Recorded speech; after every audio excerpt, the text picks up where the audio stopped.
जय जिनेंद्र दर्शकों, स्वागत है आप सभी का इस विशेष प्रसारण श्रृंखला में।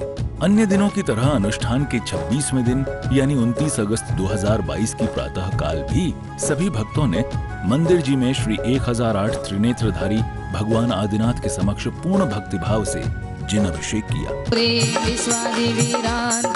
जले निस्नपयामा ओम ह्रीं विश्वादिवीरान्तात् जले निस्नपयामा ओम ह्रीं विश्वादिवीरान्तात् जले निस्नपयामा ओम ह्रीं विश्वादिवीरान्तात् जले निस्नपयामा। अभिषेक के उपरांत इंद्र भैया जी ने पूर्ण मंत्रोक्त विधि से भगवान की पावन शांति धारा संपन्न कराई। निष्कलंको नरानुमत्तमा निर्भयो निरंकारो निर्वकारो निरुक्ता निर्दोषो निर्जात शांतो निरंसवा निस्त्रांको निराकारो निष्कारो नकरामरो निर्वादो निर्ज्ञानो निरादो पद्मात्सष्ट उत्कृष्टो ज्ञान गोचरा निशंगो प्राप्ति के बल्लो निष्ठ कर सवर्धन को महाभूतात्मा कर शिखरा निशब्दों गुण संपन्ना पाप ताप प्रणाशना। शांति धारा के बाद भक्तों ने भगवान का संगीतमय मंगल पूजन और आरती आदि की। तत्पश्चात पूज्य आर्यका रत्न श्री विधाश्री माता जी ने अपनी मंगलवाणी से भक्तों को अभिभूत किया। महाराज की परम पूज्य गण्य आर्यका विद्या श्री माता जी की जय। कल अपना चल रहा था कि वह जीव नरक कैसे जाता है, तो कहा था अति संक्लेश भावते मरो घोर शुभ्र सागर में पड़ो। अत्यंत संक्लेश भावों के द्वारा वह नरक चला जाता है। फिर और भी प्रकरण लिए थे कि जो मांस मदरा अंडा और रात्रि भोजन करता है और असत्य बोलता है, पर स्त्री सेवन करता है, वह भी नरक जाता है। बहु आरंभ परिग्रहत्वं नारकस्यावशः, बहुत आरंभ परिग्रह जोड़ने में लगा रहता है। धर्म को तिलांजलि देकर धन कमाने में लगा रहता है, वह भी नरक चला जाता है। ऐसा वह नरक में जाकर वहाँ इतना दुख है, कहते हैं करोड़ों जीवों से नहीं कहा जा सकता है। जैसे कहते उस भूमि का स्पर्श करने मात्र से कहते हजारों बिच्छू एक साथ डंक मारे, उससे भी अधिक दुख वहाँ उन नरकों में होता है। और कहते हैं वहाँ पर जब उनसे बचने के लिए वह छाया में शांति के प्राप्त करने के लिए या फिर नदी में जाता है वह, तो नदी कैसी होती, वह बेतरनी नदी होती है। खून पीप आदि से पानी भरा रहता है और कृमि आदियों से भरी हुई वह नदी जो देह को संताप देने वाली है। ऐसी नरक की वेदना है।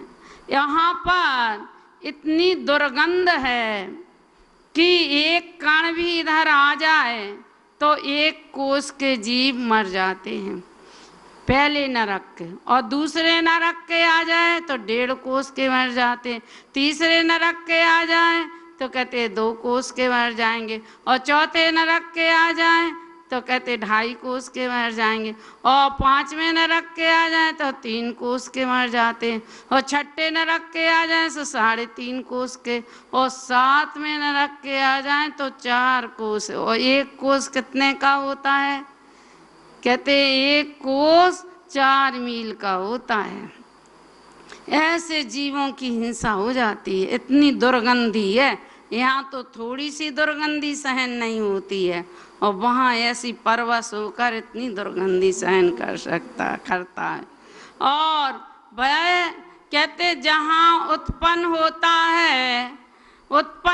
है तो कहते हैं कि उत्पन्न होता है जब उसमें मोक्ष शास्त्र में आया है, योजन आता है, तो योजन में बड़ा योजन और छोटा योजन, तो 2000 कोस का बड़ा योजन होता है और 4 कोस का छोटा योजन होता है, ऐसा मूल शास्त्र में आया।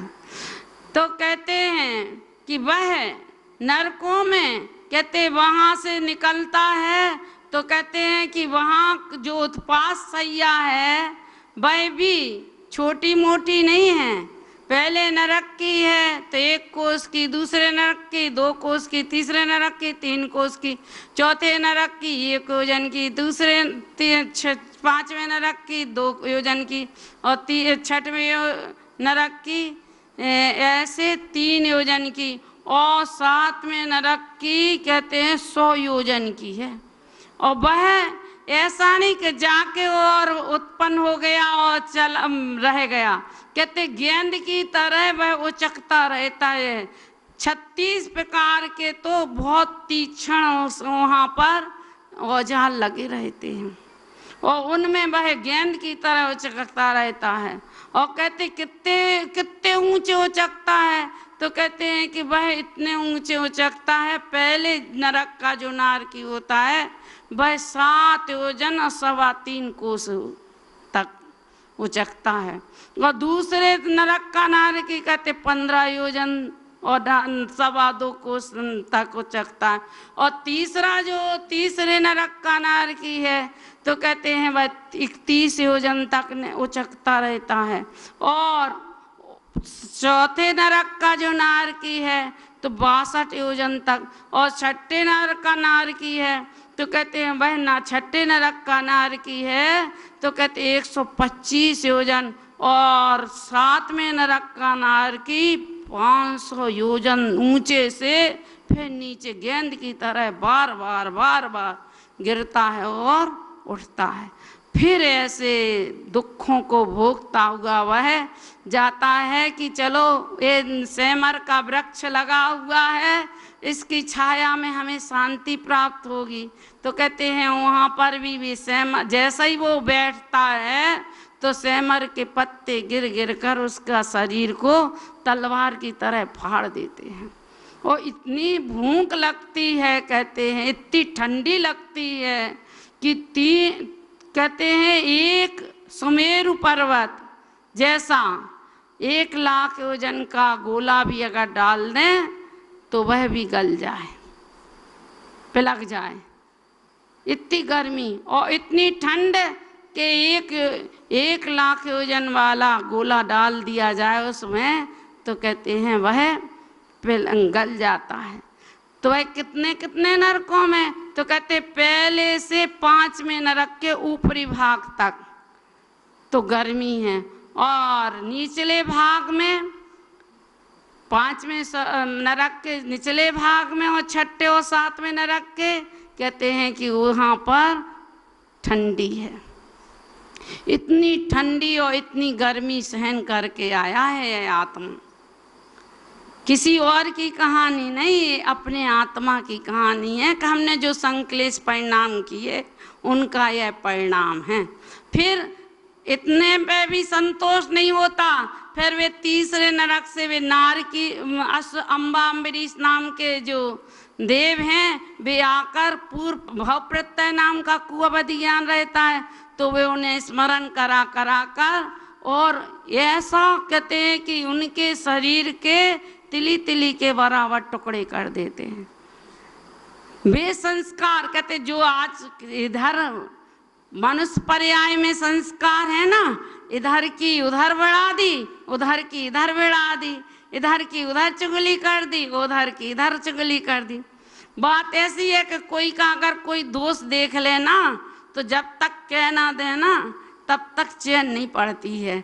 और कोई कोई में ऐसी आदत होती है, ये बात ऐसी है कि 3 पंडित थे भी मिले एक दूसरे से, तो उन्होंने कहा कि भैया हमारी तो एक कमजोरी है कि हम तो किसी का दोष हम देते तो बहुत अच्छा प्रवचन है और हम सारे जो व्यक्ति बैठे श्रोतागण रहते हैं वे सब हमारे ऊपर आकर्षित हो जाते हैं। लेकिन एक बात है कि हम जितना त्याग और वैराग का प्रवचन देते हैं उतना ही हमारे विलासता बढ़ती है। ये हमारी बहुत बड़ी कमजोरी है, हम उसे छोड़ नहीं पाते हैं। हम दूसरों को तो उपदेश दे सकते लेकिन खुद नहीं छोड़ पाते हैं। अब दूसरा बोला कि भैया मेरे को तो तम्बाकू खाने की आदत है, जब तक तम्बाकू नहीं खा लेते हैं तब तक मूड नहीं बनता है हमारा प्रवचन देने का। तम्बाकू खा लेते हैं, थूक देते, फिर ऐसा प्रवचन देते हैं सारे श्रोताओं को भाव विभोर कर देते हैं। अब तीसरा बोला, वह उठ के वो जाने लगा। बोले कि भैया हमारा तो बहुत जम के पेट में दर्द हो गया। बोले तुम तो बताओ तुम्हारी क्या कमजोरी है। बोले हम नहीं बता सकते हैं। बोले काहे, तुम बैठो बैठो। बोले नहीं मैं बैठूंगा नहीं। बोले काहे, बोले हमारे पेट में बहुत जम के दर्द है, जब तक हम 4 आदमियों को जो कमजोरी नहीं बता देंगे तब तक ना सुना देंगे जब तक हमारे पेट का दर्द नहीं हो ठीक होगा। तो कहते ऐसे व्यक्ति कहाँ चले जाते, ऐसी जो मानसिकता है व्यक्ति की, क्या अगर थोड़ा सा दोष देख लें और जब तक वो हींग जैसा बगान ना लगा दें, 4 आदमियों को ना सुना दें, तब तक उन्हें चैन नहीं पड़ती है। तो भाई काहे कौन सी गति का, नरक गति का कारण बन जाता है उनका। भाई नरक गति उन्हें एक दिन की नहीं, सागरों पर्यंत ऐसे दुख भोगने पड़ते हैं। ऐसा जानकर हम भी यह प्रवृत्ति का त्याग करें, ऐसी पवित्र भावना के साथ आज की बात समाप्त करते। बोलो महावीर भगवान की जय। प्रवचन के बाद विधान पूजन आरंभ हुआ और सभी भक्तों ने बड़े ही श्रद्धा और समर्पण से विधान किया। आज कर्म समूल गाते इंद्रनंद पूजन को आए। इसी बीच परम जिन भक्त बाल ब्रह्मचारी इंद्र कुमार इंद्र भैया जी ने अपना मंगल उद्बोधन दिया। अपने 36 गुणों में अखंड रूप स्थित हैं और प्रत्येक भव्य प्राणियों को प्रायश्चित देकर शुद्ध करते हैं। अपार करुणा है, जिन शासन के प्रति बहुमान है। आज हमारी इस भारत क्षेत्र की धरती में 36 आचार हैं। 36 आचार होंगे और 36 आंकड़े वाले हैं। महानुभाव, हमें बड़े खेद के साथ कहना पड़ता है कि हम इस काल में जन्म लिया है। धर्म है, भगवान है, लेकिन रास्ता बताने वाले 36 हैं। कोई कहता खड़े हो जाओ, कोई कहता बैठ जाओ, कोई कहता दाएं घूमो, कोई कहता बाएं घूमो, कोई कहता पीछे चल, कोई कहता थम। जितने संग उतने आचार और जितने साधु उतने विचार। सब आजकल उन अनंत प्रभु जैसे केवल ज्ञान से भी बढ़कर के भी ज्ञान हो गई। अक्षर बराबर ज्ञान नहीं है और गणधर की तरह बात करते हैं। पिछी कमंडल आती हुई एकदम जैसे उनके मुखाग्र में सरस्वती का विराजमान हो गया हो। आगम जिनवाणी एक तरफ और अपनी वाणी शुरू, अपने विचार शुरू। यह जिन शासन को गर्त में ले जाएगा। महान भाव, आजकल हमें जागने की जरूरत है। सब 36,000 को 63 बनाने की जरूरत है। उन 36 जब तक 63 नहीं बनेंगे तब तक हम 60 और कमठ बन जाएंगे। क्योंकि हम लड़ते हैं, उनको तो मजा आता है। उनने तो अपनी बात कही और मंदिरों में झगड़ा होता तो उनको आनंद। महाराज एक चेला पहुंचेगा उनका, हमने देखो तुम्हारी बात ऐसी रखी, आज कह दिया कि दूध से अभिषेक नहीं होना। वो कहते नहीं, दूध से अभिषेक होना। हमने वहां का पंचामृत बंद करवा दिया, हमने महिलाओं का अभिषेक बंद करवा दिया। महाराज हमने आज ऐसी बात कही, महाराज हमने ऐसी बात कही। महान भाव, कैसी बात कही। जहां राग देश होगा वहां बीतरागता नहीं होगी। जहां बीतरागता नहीं होगी वहां जिन शासन हो ही नहीं सकता है। और जब तक आत्मा का ज्ञान नहीं होगा वह ना तो श्रावक होगा और ना वह साधु होगा। यह बात खोल कर सुन लेना महान भाव। ये आत्म विद्या का धर्म है, प्रगति धर्म है, सृष्टि धर्म है। धर्मो हतो हनता और धर्म रक्षा, जो धर्म का हनन करता है धर्म उसका हनन कर देगा, और जो धर्म की रक्षा करता है धर्म उसकी रक्षा करता है। ऐसी भावना के साथ हम आचार्य भगवंतों की पूजा करेंगे, जो सच्चे में आचार हैं, जो आचार अब देखने को मिलेंगे या नहीं मिलेंगे, ऐसी भावना के साथ आचार्य भगवंतों की पूजा करते हैं। और इस तरह समापन अर्घ्य समर्पित करते हुए इस दिन के विधान का विसर्जन किया गया। ओम परम पूज्य गणनीय का विद्याश्री माता जी विद्याश्री होने से छुदारू बना निवेदन पाम तिशा कृष्ण गणनीय का विद्याश्री माँ के और उनके संजोर से अनर्बत प्राप्त है। दान करने करवाने वालों की ओर से जय माला पूर्णार्घम नृपामती सा। सायंकाल सभी भक्त पुनः मंदिर में एकत्रित हुए और सभी ने पूर्ण भक्तिभाव से नृत्य करते हुए प्रभु की मंगल आरती उतारी। आरती आरती गुरु माँ की कर लो आरती, एक दीवला जलायो। तो दर्शकों, इसी के साथ अब वक्त हो चला है आपसे विदा लेने का। जय जिनेंद्र।